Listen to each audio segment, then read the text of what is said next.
Спасибо. Я на птицефабрике отработала 20 лет, поэтому болезней куча было. Принимая с 2019 года, с июля месяца, будет 1,5 года.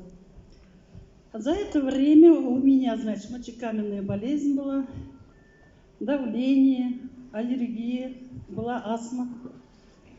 Все это у меня началось именно с того, что сначала мочекаменная болезнь у меня, мочеиспускание наладилось, упало давление.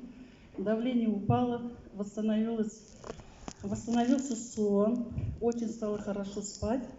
Поэтому те, кто боятся, что аллергия на травы, здесь 189 трав, аллергии на эти травы бальзамы не дают, можете 100% не бояться. Затем неподготовленные вышли меня просто, взяли, попросили. Поэтому еще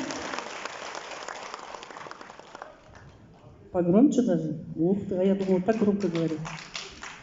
Тем, кто боится, что вот, например, у меня лекарственная аллергия, здесь есть все витамины, на которых у меня, конечно, тоже сильная аллергия. Я в обморок падала от этих витаминов при уколах.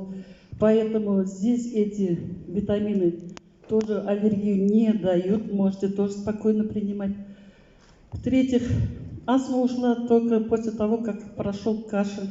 Кашель у меня был постоянный, он никогда у меня 20 лет не проходил. Я все время кашляла, даже в автобус, когда заходила на работу, говорили отзыв, я вошла в автобус.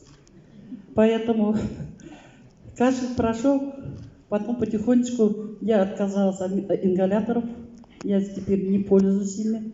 Так что всем желаю тоже этого же самого, если кто мучается. Потом у меня есть подруги, которые, например, болеют сахарным диабетом. Это очень хорошая помощь. Сахарный диабет тоже. Пейте, не бойтесь.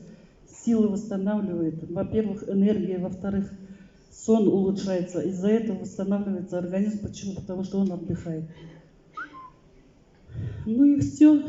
Желаю всем хорошего.